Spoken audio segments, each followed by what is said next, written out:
Most people aren't broke because they never had a chance. They're broke because they waste every chance they get. They stay broke because they've normalized distractions. They've mastered excuses, and they've built a lifestyle that celebrates the temporary while ignoring the permanent. Every time they get money, they spend it on things that rot fast. Clothes, parties, gadgets. Not on skills, not on assets, not on themselves. They scroll for hours but won't study for 10 minutes. They binge content but won't build character. The truth is, money doesn't respect your feelings, it respects your focus. Most people stay broke because they chase every trend and avoid every truth.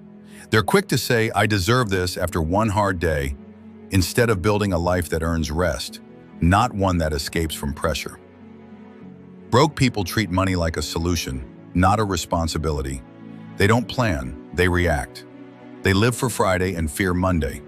But wealth? Wealth is built quietly, brick by brick, with choices that feel boring today, but build freedom tomorrow. Motivation?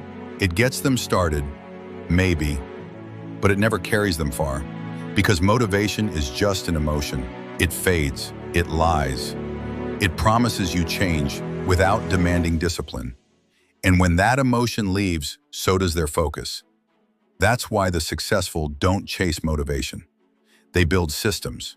They train their minds to act regardless of how they feel. While the broke wake up hoping for a lucky break, the winners wake up with a routine that breaks through resistance. The difference? Discipline.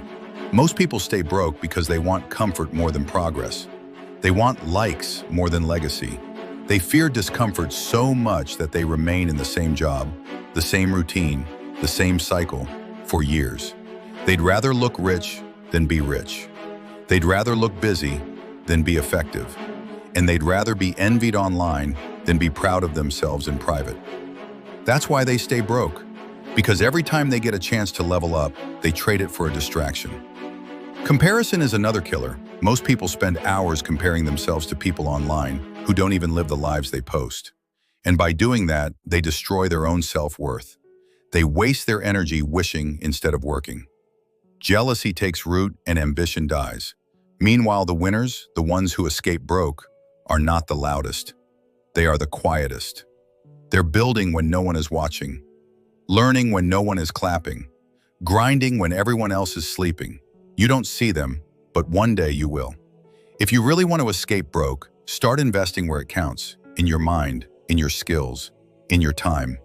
The return on discipline is far higher than the return on drama. You don't need more followers, you need more follow-through. You don't need better luck, you need better focus. The world is full of opportunity, but most people are too distracted to see it. They're watching other people win, laughing at memes, arguing with strangers, while time, their most valuable currency, disappears. Here's the bottom line. Staying broke isn't about money, it's about mindset. Broke is a pattern, not a paycheck. It's not about how much you make, it's about what you do with what you have. It's about the habits you repeat, the boundaries you set, and the goals you refuse to give up on. You have a choice every single day. Stay in the same place or start moving in silence. Be broke or break the cycle. The difference between them and you, you're here, you're listening, you're ready to build. Not for views, not for claps, but for your future. So build. Build like no one's watching, because they aren't yet, but they will. Build for the future version of you who deserves peace, not pressure. You've got what it takes, now act like it.